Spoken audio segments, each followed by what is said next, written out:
আসসালামু আলাইকুম। ওয়ালাইকুম আসসালাম। আসসালামু আলাইকুম। ওয়ালাইকুম আসসালাম। পেজে দেখো, এই যে মোলার দ্রাব্যতাটা আমরা সবসময় এস ধরবো। এস কথাটা আমরা সলিবিলিটি থেকে নিয়েছি, বুঝতে পেরেছো? অথবা এটা স্ট্রেংথ, ঘনমাত্রার একক তো এসই, স্ট্রেংথ বলে ইংরেজিতে।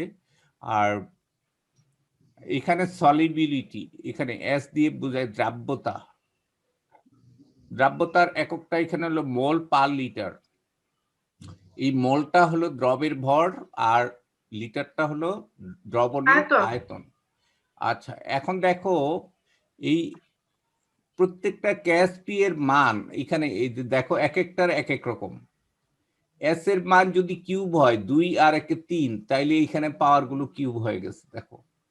আবার এস এর মান যদি 4 হয়, মানে গ্যাস পির মান যদি এরকম হয় কিউব এবং 1, তাহলে 3 আর 1 4, তাইলে এখানে পাওয়ার গুলো হয়ে যাবে 4। আর এই 3 এর কিউব মানে কত? 27। হ্যাঁ, আবার এখানে 2 এর স্কোয়ার হলো 4, এখানে 3 এর কিউব হলো 27। ঠিক একইভাবে দেখো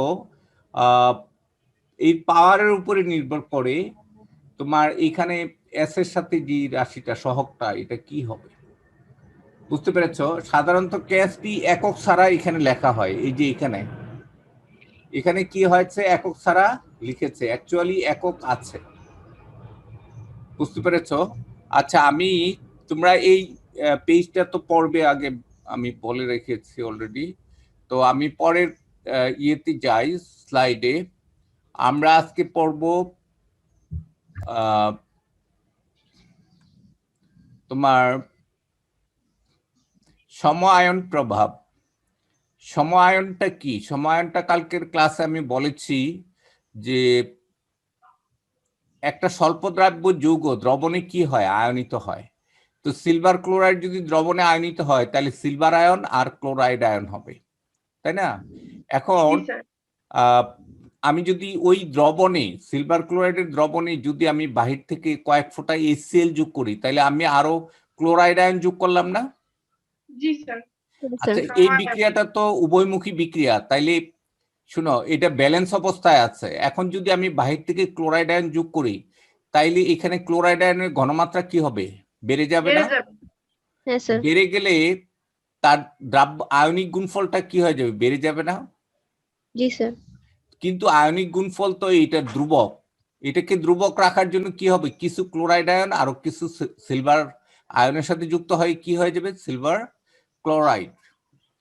তো এই কারণে কি হবে? সিলভার ক্লোরাইডের দ্রাব্যতা হ্রাস পেয়ে যাবে, এবং এই বিষয়টাকে আমরা বলি সম-আয়ন প্রভাব।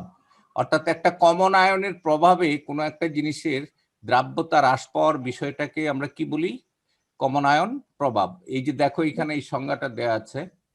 আর এইখানে আমরা সম-আয়ন প্রভাবটা কি, যে দেখো কোনো আয়নিক যৌগের সম্পৃক্ত দ্রবণে অপেক্ষাকৃত অধিক দ্রাব্যতা বিশিষ্ট। আচ্ছা, এইখানে দেখো সিলভার ক্লোরাইড হলো স্বল্প দ্রাব্য, খুব সামান্য পরিমাণে আয়নিত হয়।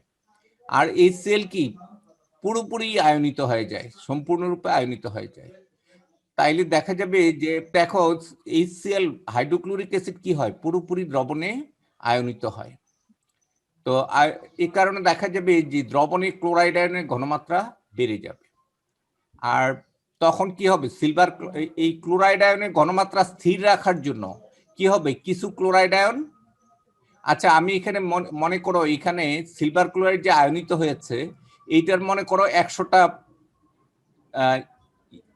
আয়ন ছিল।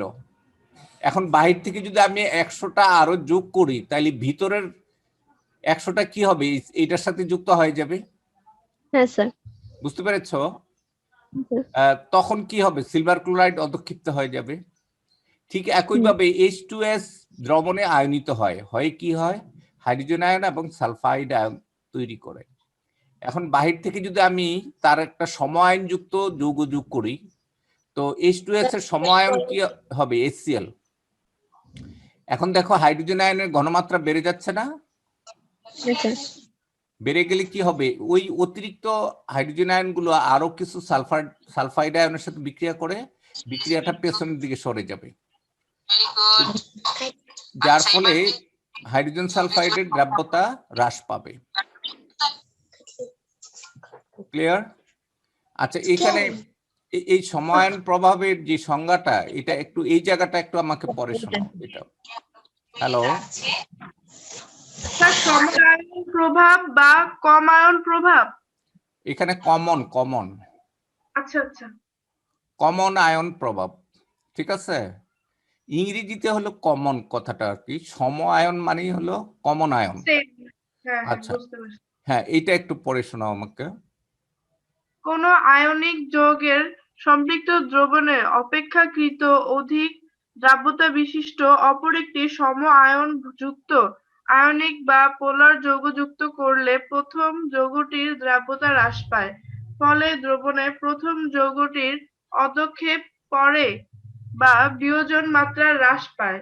এভাবে অধিক দ্রাব্যতা বিশিষ্ট সম আয়ন যুক্ত একটি যৌগের প্রভাবে অপর একটি যৌগের দ্রাব্যতা হ্রাসের বিষয়টিকে সম আয়ন বা কমন আয়ন প্রভাব বলে। হ্যাঁ, এখানে উদাহরণটা একটু দেখো। যেমন লেড ক্লোরাইড পুরোপুরি পানিতে দ্রবীভূত হয় না, এটা সামান্য পরিমাণে পানিতে দ্রবীভূত হয়, অধঃক্ষেপ তৈরি হয়। বা দ্রবীভূত হয়, এটা অধঃক্ষেপ পড়ে না। এখন বাহির থেকে যদি আমি কয়েক ফোঁটা HCl যোগ করি, তাহলে দেখা যাবে যে লেড ক্লোরাইডের সাদা অধঃক্ষেপ পড়ে। বুঝতে পেরেছো? তো তাইলে জি স্যার। এখানে লেড ক্লোরাইড এবং শোনো, লেড ক্লোরাইড এবং হাইড্রো HCl এর কমন আয়ন কোনটা? Chloride ion. জি স্যার। তাইলে কি হয়? আয়নের দ্রাব্যতা বেড়ে হ্যাঁ, যাবে। না, এই ক্লোরাইড আয়নের প্রভাবে কি হয়? লেড ক্লোরাইডের দ্রাব্যতা হ্রাস পায়, তাই না? তো এই যে দ্রাব্যতা হ্রাসের বিষয়টাই হলো তোমার সমায়ন প্রভাব বা কমন আয়ন প্রভাব। ঠিক আছে, আচ্ছা, আমি পরের স্লাইডে যাই। এখানে দেখো একটা অঙ্ক দেয়া আছে, এটার উদাহরণ হিসেবে আমি নিয়েছি আগেরটা। যেমন দেখো 25°C তাপমাত্রায় 0.1 মোলার HCl দ্রবণে, আগে আমি দ্রবণটা এখানে 0.1 মোলার নিয়েছি। হ্যাঁ, এই ছবিটা দেখতে পাচ্ছ তোমরা? জি স্যার, 0.1 মোলার।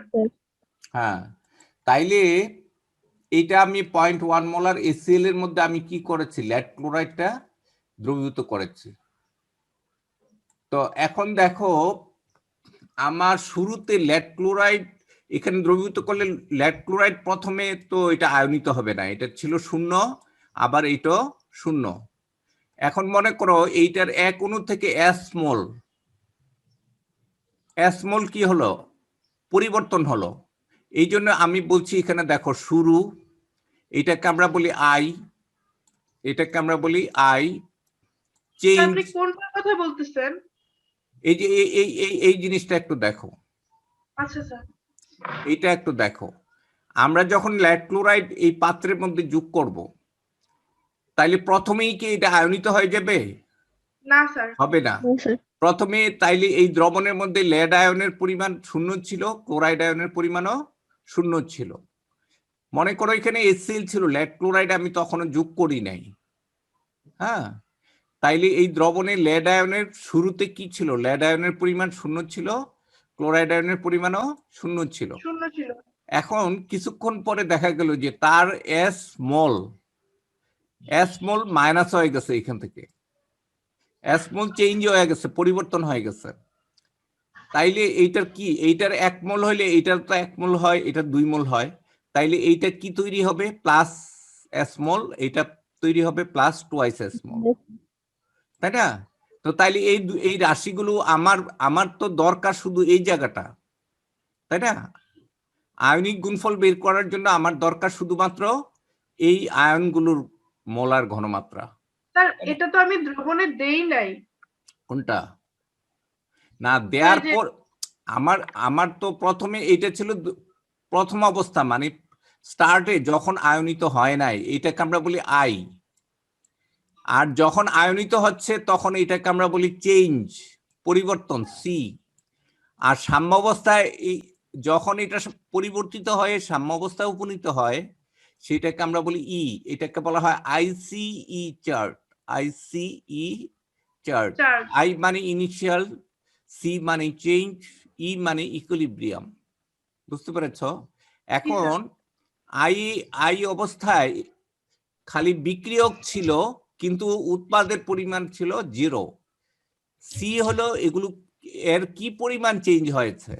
মনে করো এটার অ্যাসমোল যদি চেঞ্জ হয় তাহলে এইটারও অ্যাসমোল তৈরি হবে, এইটারও অ্যাসমোল তৈরি হবে। শোনো, প্লাস দিয়ে বোঝায় তৈরি হচ্ছে আর মাইনাস দিয়ে বোঝায় হ্রাস পাচ্ছে। কি বুঝতে পারছো? স্যার আমি পরিবর্তনের একটু জিজ্ঞাসা করতেছি স্যার, এখানে কি পরিবর্তন হলো, মানে কি দ্রবণে প্রবেশের পরে? আমার কথা হলো যে এইখান থেকে এই যে লেড ক্লোরাইড আমি যাই নিয়েছিলাম তার মধ্য থেকে অ্যাসমোল পরিবর্তিত হয়েছে, বুঝতে পেরেছো? আচ্ছা, 1 মোল যদি পরিবর্তিত হয় তাহলে এইটার 1 মোল, এইটার 2 মোল তৈরি হবে না? আর যদি অ্যাসমোল পরিবর্তিত হয় তাহলে এইটার অ্যাসমোল তৈরি হবে, এইটারও 2s মোল তৈরি হবে। তাইলে এখন এই এই দুটো রাশি যোগ করলে, এই তিনটা রাশি যোগ করলে, এই দুইটা রাশি যোগ করলে আমরা কি পাই? s + 0 = s। আর এখানে 0 + 2s = s। তাহলে ইকুইলিব্রিয়াম অবস্থায় এইটার মোলার ঘনমাত্রা হবে s, এইটার হবে 2s। আগে আমরা খুব শর্টে লিখে ফেলতাম এক লাইনে, বুঝতে পেরেছো? আচ্ছা, এখন দেখো আমি যেই HCl যোগ করলাম 0.1 মোলার, HCl যোগ করলাম কি 0.1 মোলার, 0.1 মোলার, তাইলে ক্লোরাইড আয়নের ঘনমাত্রা কি শুধু 2s হবে? তাইলে এখানে আরো 0.1 মোলার হয়ে যাবে না? জি স্যার। ক্লোরাইড আয়নের। তাইলে এইটা হলো পরের অবস্থাটা, এটা হলো যোগ করার আগের অবস্থা, আর এইটা হলো যোগ করার পরের অবস্থা। মানে কমন আয়ন যখন হয়ে গেল, কমন আয়ন প্রভাব যখন হলো তখন কি হবে? তখন দেখো এইটা স্টার্টে ছিল 0, এইটা কত ছিল স্টার্টে? 0.1 মোলার ছিল না? জি স্যার। HCl এর ঘনমাত্রা কি 0 ছিল স্টার্ট থেকে? ক্লোরাইড আয়নের ঘনমাত্রা স্টার্ট থেকে 0 ছিল না, হ্যাঁ, সেটা ছিল 0.1। আচ্ছা, এখন তার s প্রাইম মোল যদি চেঞ্জ হয় তাহলে এইটা হবে s প্রাইম মোল তৈরি হবে, এটা টুয়াইস s প্রাইম মোল। স্যার আপনি যেখানে 0.1 মোল দিলেন, কিন্তু এটা তো তখন আপনার হাইড্রোজেন ক্লোরাইড, যে হাইড্রোক্লোরাইড, ওইটার ভাঙলে এটা পাওয়া যাবে। এখানে তো 1 মিনিট, হাইড্রোজেন ক্লোরাইড তো পুরোপুরি আয়নিত হয়। তো তাইলে যেমন দেখো এখানে HCl ভাঙলে কি হয়? পুরোপুরি আয়নিত হয়। হ্যাঁ, পুরোপুরি আয়নিত হয়ে যায়। এইটা এখানে উভয় তীর চিহ্ন দিবা এটার বেলায়। তো তাইলে পুরোপুরি আয়নিত হলে এইটা H+ আয়ন হবে আর হবে ক্লোরাইড আয়ন, তাই না? তাইলে এইটা যদি 0.1 মোলার হয়, এইটা যদি 0.1 মোলার হয়, তাইলে এইটাও কি হবে? 0.1 মোলার, এইটাও 0.1 মোলার হবে। তাইলে আমরা বলতে পারি, শোনো, এই পাত্রে তাইলে HCl এর এই ক্লোরাইড আয়নের ঘনমাত্রা শুরুতে কি ছিল? 0.1 মোলার, ঠিক আছে? আর লেড ক্লোরাইডের এই লেড আয়নের ঘনমাত্রা কি ছিল শুরুতে? 0। আর ক্লোরাইড আয়নের শুরুতে তার ঘনমাত্রা কত ছিল? 0.1 মোলার। এখন লক্ষ্য করো যে চেঞ্জটা, এখন দেখো এই যে এই HCl যুক্ত অবস্থায়, HCl থাকা অবস্থায় এইটার চেঞ্জটা আগে যেমন S হয়েছিল, এইখানে S হবে না, এটা হবে S প্রাইম। মনে করো এটা ভিন্ন হবে, তাইলে এটা হবে +S প্রাইম, এটা হবে টুয়াইস S প্রাইম। তাইলে এই রাশি দুইটা যোগ করলে আমরা কি পেয়ে যাই? এটা পাই যাই না? জি স্যার। ক্লোরাইড আয়নের ঘনমাত্রা। তাইলে এই ক্ষেত্রে তোমার প্রথম অবস্থায় KSP কত হবে? প্রথম অবস্থায় KSP হলো এটা, KSP সূত্রটা এটা বুঝতে পেরেছো?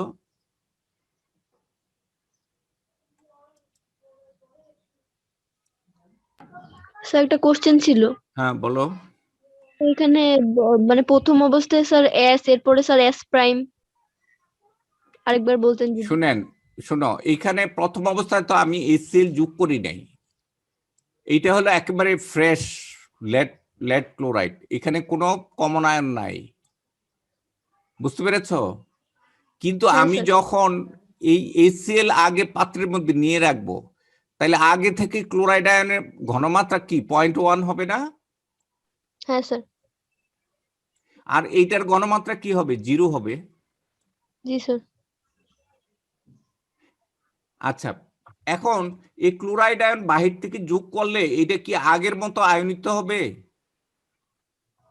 হবে না। এই কারণে এইখানে যদি S হয়, এইটা এই Sটা হবে S প্রাইম। বুঝতে পেরেছো? জি, স্যার। এখন সোজা বুঝছি। কথা, এই কমন আয়নের উপস্থিতিতে লেড ক্লোরাইডের যে বিয়োজন এটা ভিন্ন রকম হবে। হ্যাঁ, তখন তার দ্রাব্যতা কি হবে? ভিন্ন হয়ে যাবে না? তার দ্রাব্যতাটা কম, ছোট হবে, কম হবে।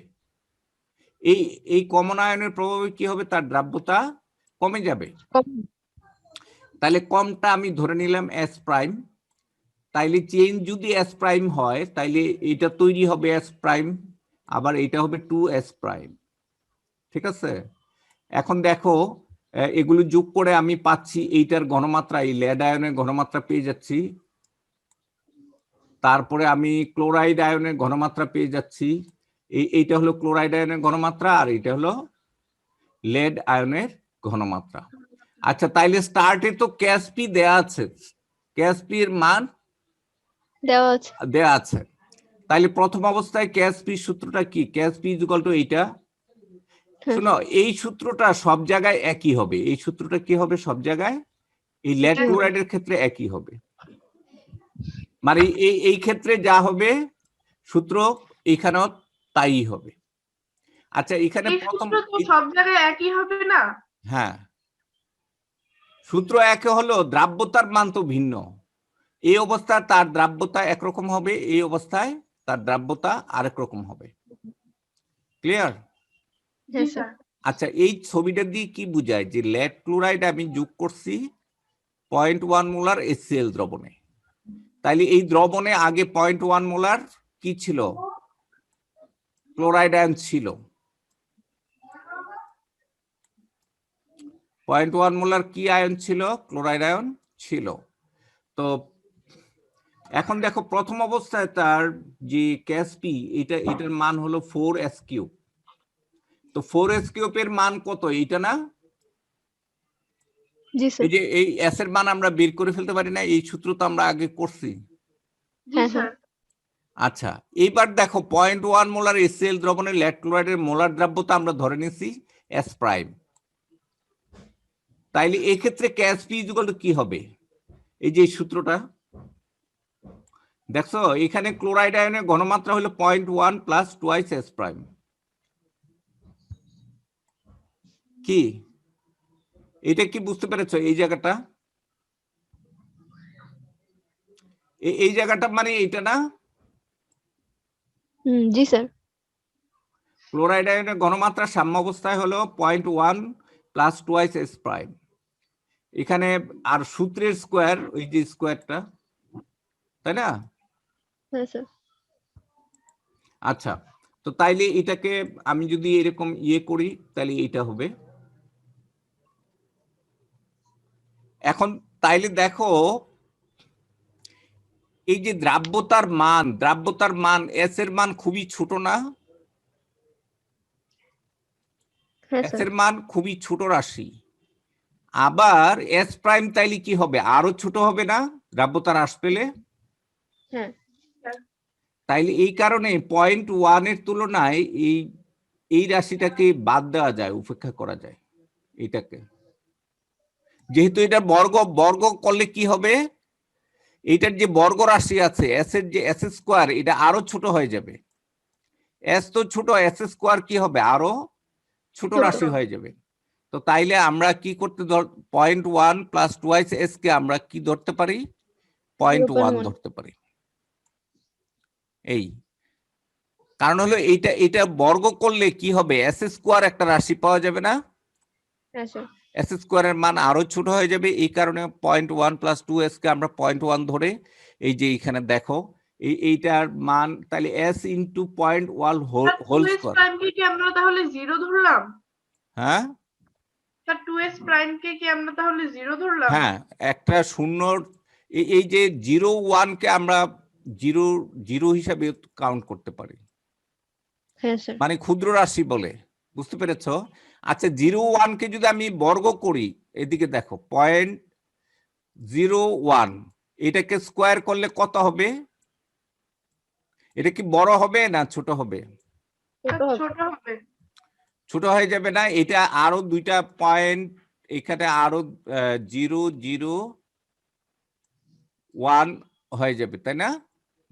স্যার এখন যদি আবার করি তাহলে স্যার আবার 10⁻² অতিরিক্ত হবে। হ্যাঁ, না এটাকে যদি আমরা স্কোয়ার করি তাহলে কি দাঁড়াচ্ছে? আরো ছোট ছোট রাশি হয়ে যাবে না? স্যার তো এই জিনিসটাকে আমরা ইচ্ছা করলে এখানে জিরো বসাতে পারি না এটাকে? এই হ্যাঁ বসাইতে পারি। হ্যাঁ, তো তাইলে আমি কেন এটা ধরছি, কারণ এটা হলো এইটা একটা বর্গ রাশি, হোল স্কোয়ারের সূত্র, তাই না? জি স্যার। তো হোল স্কোয়ার করলে এস স্কোয়ার যদি হয় তো এটার মান আরো ছোট হয়ে যাবে। হ্যাঁ তো এই কারণে আমরা 0.1 + 2s কে আমরা কি ধরতে পারি? 0.1ই ধরতে পারি। আচ্ছা, তো তাইলে কেএসপি ইকুয়াল টু কত হবে? এই পুরো 0.1। রাশিটার মান 0.1 ধরে আমরা এটা পেয়ে যাচ্ছি। তাহলে এস প্রাইম ইকুয়াল টু এইটা বের করলে আমরা পাচ্ছি এই যে এটা, দেখছো? তাহলে দ্রাব্যতা আগে ছিল কত? 0.1, 0.01, আর এখন 0.0016, অর্থাৎ অনেক কমে গেছে না দ্রাব্যতা? তাহলে দ্রাব্যতা কি পরিমাণ হ্রাস পেল এই 0.1 মোলার এসএল যোগ করাতে? লেড ক্লোরাইডের মোলার দ্রাব্যতা হ্রাস ইকুয়াল টু হলো, আগের দ্রাব্যতা ছিল এস, বর্তমানে এস প্রাইম, তাইলে এই রাশিটা হবে অতটুকু দ্রাব্যতা হ্রাস পেয়েছে। ঠিক আছে? জি স্যার। আচ্ছা, তাইলে এখন দেখো এই 25°C তাপমাত্রায় 0.1 মোলার এসএল দ্রবণে লেড ক্লোরাইডের আয়নিক গুণফলটা বাস্তবে যদি আমি এস এর মানটা বসাই দিই, এই এস প্রাইমের মানটা যদি আমি বাস্তবে বসাই দিই, তাইলে আমি একটা মান পাবো। যেমন দেখো এখানে কেএসপির একটা মান পাওয়া গেছে, তাই না? জি এটা স্যার। কি বড় না ছোট? বড়। না 1.652, আর ওইখানে ছিল 1. একটু বড়, হ্যাঁ। তো কেএসপির মান কি হচ্ছে? এখানে বড় হয়ে গেছে। এই আচ্ছা, স্যার আমাদের ম্যাথটা তো স্যার আগের লাইনেই শেষ হয়ে গেছে, কারণ আগে এখানে শেষ শুধু হয়ে গেছে। পার্থক্য। আমি এইটা তো ম্যাথ না, এটা জাস্ট একটা উদাহরণই ও, অঙ্কের মাধ্যমে উদাহরণ দিয়েছি। ক্লিয়ার? আমরা পরে গিয়ে অঙ্কগুলো দেখি। এবার বাস্তবে শোনো, এটা প্রত্যেক বছর এই অঙ্ক আসে, এটা একটা বোর্ড প্রশ্ন। এটা এই যে দেখো এখানে একটা ছবি দেওয়া আছে। ওই যে আমি বলছিলাম যে একটা কমন আয়নযুক্ত যৌগের মধ্যে একরকম দ্রাব্যতা, আর একটা হলো পানির মধ্যে, এটা হলো একরকম। পিওর অবস্থায়, এইটা হলো তার প্রথম অবস্থাটা। এই যে এটা পানিতে দ্রাব্যতা, আর একটা হলো কিসের দ্রাব্যতা? সোডিয়াম ফ্লোরাইডের দ্রাব্যতা। এইটা এখানে এই প্রশ্নটা একটু ভালো করে দেখে পরে আমাকে বলো দেখি। এখানে কি বলা হয়েছে? যে পানির মধ্যে 25°C তাপমাত্রায় লেড ফ্লোরাইড দ্রবণ যোগ করা হয়েছে, আরেকটা হলো 0.5 মোলার সোডিয়াম ফ্লোরাইড। আচ্ছা, সোডিয়াম ফ্লোরাইড এখানে কমন আয়ন কোনটা এই জায়গায়? Sir F. স্যার হ্যাঁ, এফ কমন ফ্লোরাইড আয়নটা হলো কমন আয়ন। তাইলে এখানে লেড ফ্লোরাইডের দ্রাব্যতা কমে যাবে না? মনে করো হ্যাঁ স্যার। এখানে দ্রাব্যতাটা হলো এস প্রাইম, আর এইখানে দ্রাব্যতাটা হলো এস, তাই না? তাইলে এখানে এস ইকুয়াল টু আমরা বের করতে পারবো না এই সূত্র দিয়ে? হ্যাঁ স্যার ইনশাআল্লাহ। এস এর মান বের করতে পারবো। তারপরে এইখানেও আমরা এস প্রাইমের মান বের করব, ঠিক একই সূত্র দিয়ে আমরা এস প্রাইমের মান বের করে এখানে প্রশ্নগুলো একটু দেখো। বি পাত্রে লেড ফ্লোরাইড। হ্যাঁ, লেড ফ্লোরাইডের দ্রাব্যতা, অর্থাৎ এখানে এস প্রাইম কত এটা বের করতে বলছে। হ্যাঁ স্যার। এস প্রাইমটা বের করে ফেলবো। তারপরে এ পাত্রে লেড ফ্লোরাইডের মোলার দ্রাব্যতা নির্ণয় করো, একই প্রশ্ন, এখানে এস এর মান বের করব, তাই না? জি স্যার। আর শেষ অঙ্কটা উদ্দীপকের সম আয়নটি লেড ফ্লোরাইডের মোলার দ্রাব্যতার উপর প্রভাব ফেলে বিশ্লেষণ করো। প্রভাব ফেলে মানে কি, এটা দ্রাব্যতাকে হ্রাস করে। কমন আয়ন প্রভাব দ্বারা কি করে, এটা দ্রাব্যতাকে হ্রাস করে, হ্রাস করে। তাই না? এখন কি পরিমাণ হ্রাস করে এইটা আমরা দেখব। আচ্ছা, অঙ্কটা একটু ভালো করে আবার দেখো তোমরা, দেখে আমাকে একটু বলো। আগের যে উদাহরণটা আমি দিয়েছিলাম এইটা আর এটা সেম অঙ্ক। এখানে দেখো পানির দ্রবণে একবার দ্রাব্যতা, আরেকবার হলো 0.5 মোলার সোডিয়াম ফ্লোরাইডের দ্রাব্যতা। এখন দ্বিতীয় ক্ষেত্রে দ্রাব্যতা হ্রাস পাবে নিশ্চয়ই। আর এখানে ক্যাচ পি দেয়া আছে, এটা হলো একটা উদ্দীপক। এটা একটা বোর্ডের প্রশ্ন, খুব সম্ভবত 2019 সালের বা 17 সালের বোর্ডের একটা প্রশ্ন, এটা 2017 সালের। তো তোমরা এখানে উত্তরগুলো দেয়া আছে, তো তোমরা নিজেরা একটু করবে এটা, ঠিক আছে? জি স্যার। জি স্যার। আচ্ছা, পরের স্লাইড দেখো। এখানে দেখো এই যে দ্রাব্যতা কি পরিমাণ হ্রাস পেয়েছে এইটা কিন্তু আমি বের করতে পেরেছি। হ্যাঁ স্যার। হ্যাঁ, আচ্ছা, তারপরে দেখো এখানে সোডিয়াম ফ্লোরাইডের দ্রাব্যতা কেন হ্রাস পায়, এই পয়েন্টটা একটু পড়ে শোনা তোমাকে একটু।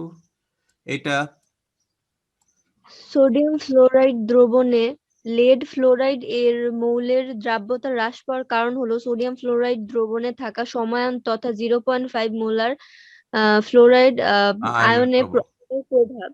আর লেড ফ্লোরাইড একটি স্বল্প দ্রব্য আয়নিক যৌগ। অপরদিকে সোডিয়াম ফ্লোরাইড সমপূর্ণ আয়নিক যৌগ বলে এটি দ্রবণে সম্পূর্ণরূপে আয়নিত হয়।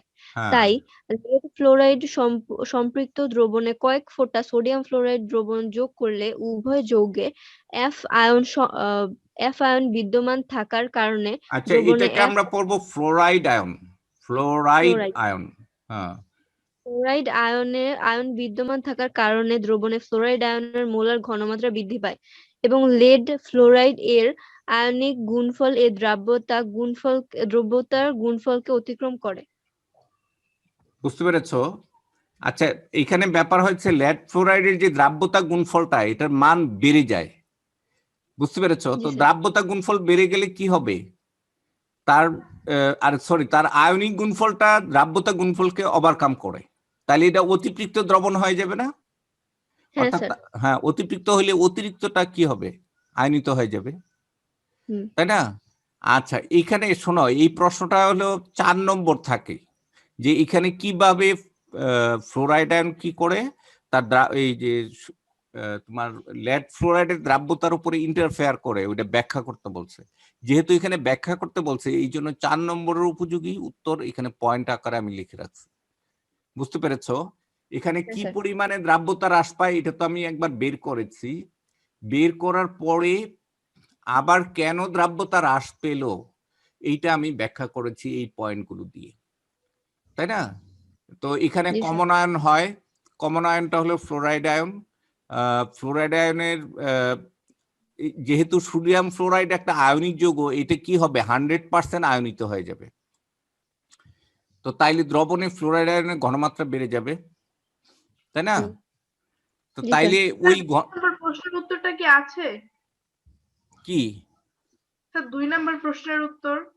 হ্যাঁ, এখানে স্যার, তো যে পানির মধ্যে যে লেড ফ্লোরাইড আয়ন যুক্ত হয়েছে। ওইটা তো দ্রাব্যতা আগেই বের করে ফেলছি। এই যে দেখো, এই যে এস এর মান আমরা বের করেছি না, এস, এই যে এস, এটা হলো 2 নম্বর প্রশ্নের উত্তর, ঠিক স্যার আছে? স্যার এ পাত্রেরটা হবে না? হ্যাঁ, এইটাই তো এ পাত্রের। আচ্ছা আচ্ছা, বুঝতে পারছি। নিচেরটা। হ্যাঁ, হ্যাঁ আর এখানে এটা হলো 1 নম্বর প্রশ্নের উত্তর, এই যে একের উত্তর, এটা হলো 2 এর উত্তর, আর শেষে হলো 3 এর তিনের উত্তরটা। 3 এর কি পরিমাণে দ্রাব্যতা হ্রাস পেয়েছে এবং কি কারণে এই দ্রাব্যতা হ্রাস পেল, এটা আমি ডিটেলস ব্যাখ্যা করেছি। এইখানে দেখো, লেড ফ্লোরাইড আয়নিত হয়ে লেড আয়ন হয় আর ফ্লোরাইড আয়ন হয়, ঠিক আছে? আবার সোডিয়াম ফ্লোরাইড পুরোপুরি 100% আয়নিত হয়, এই জন্য এখানে তীর চিহ্ন ব্যবহার করছে। তাহলে সোডিয়াম আয়ন আর ফ্লোরাইড আয়ন হবে। তাহলে এখানে কমন আয়ন কোনটা? এই যে এইটা, ফ্লোরাইড। এই যে কমন ফ্লোরাইড আয়ন হলো আয়ন। Fluoride ion. তাইলে এই ফ্লোরাইড আয়নের ঘনমাত্রা বেড়ে যাবে।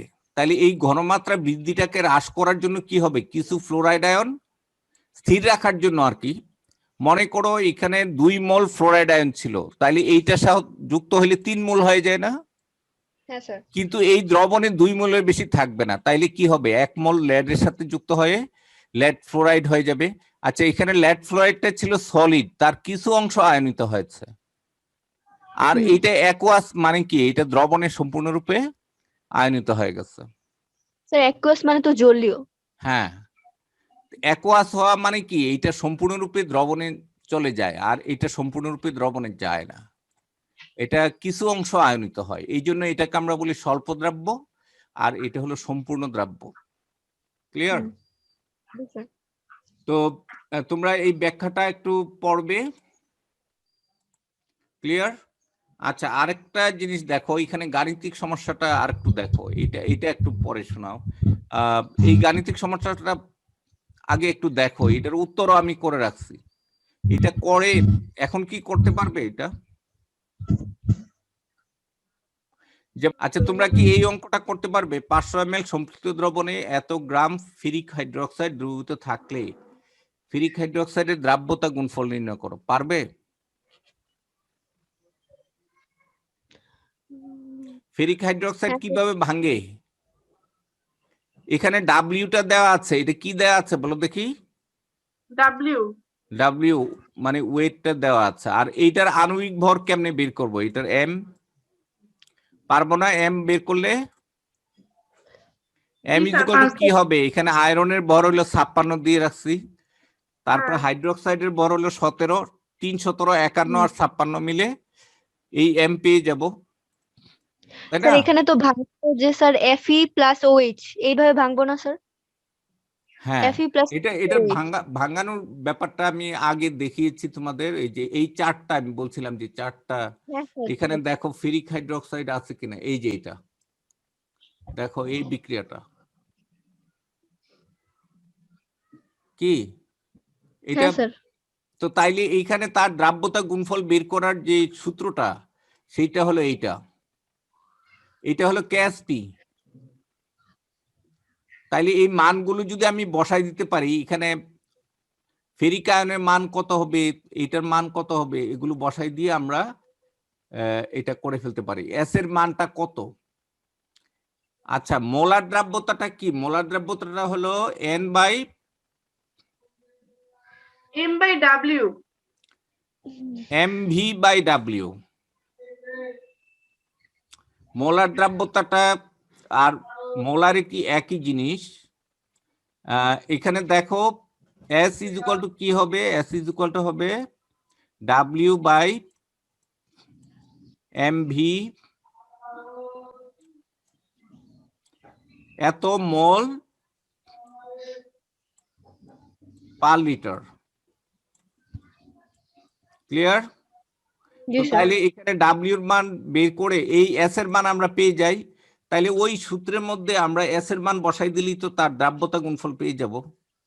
ক্লিয়ার? এটা কি এখন করে দেখাতে পারবে আমাকে? না, সময় নিয়ে তোমরা করে আমাকে পরে ওইটা ইয়ে করো। হ্যাঁ, আচ্ছা, পরের আরেকটা অঙ্ক দেখো, এইটাও একটা বোর্ডের প্রশ্ন। এই অঙ্কটা দেখো একটু, ঠিক আগেরটার মতোই। এটা একটু ভিন্ন।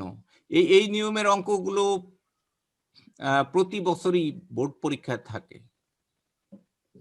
হ্যাঁ, এইটার আমি সমাধান সংকেত দিয়ে রাখছি, বাকিটুকু তোমরা নিজেরা করবে। পারবে না এটা? হ্যাঁ স্যার, এটা তো আগেরটার মতো। হ্যাঁ, সেম আগেরটার মতো। আচ্ছা, এরপরে আরেকটা গাণিতিক সমস্যা দেখো, এই নিচেরটা দেখো, এটা একটু দেখো।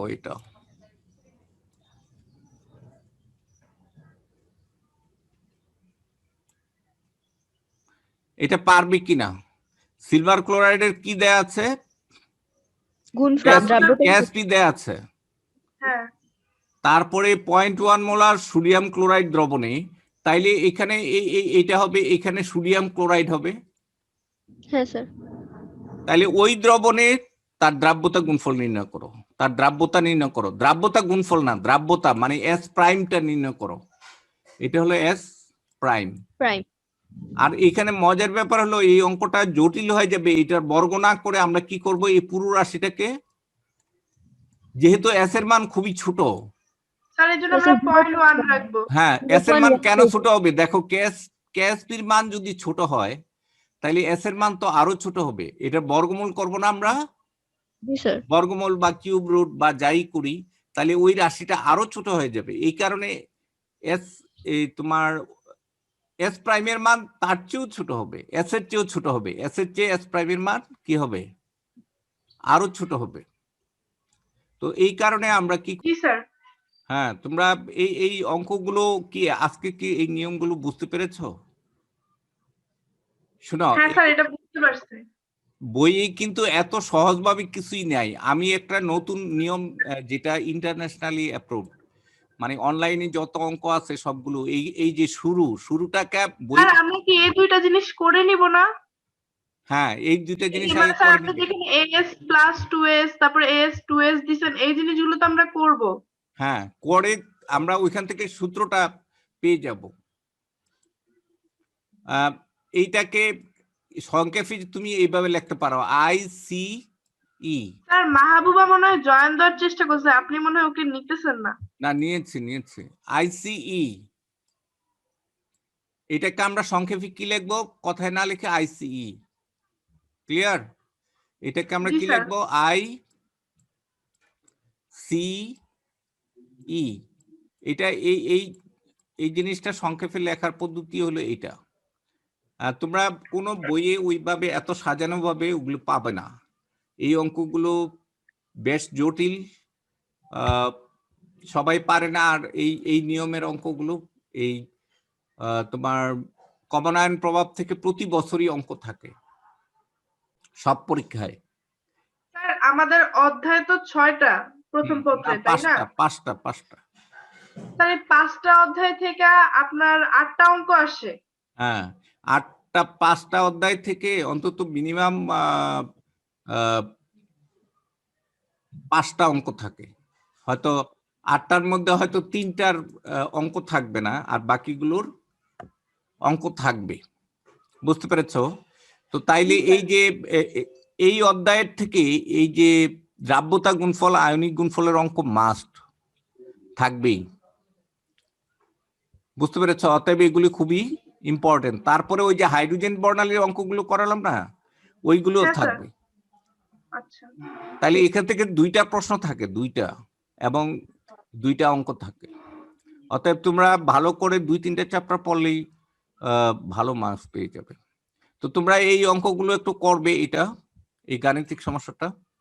তো আমি আজকে রেখে দেই। হ্যাঁ আচ্ছা, জি। Thank you. আসসালামু আলাইকুম।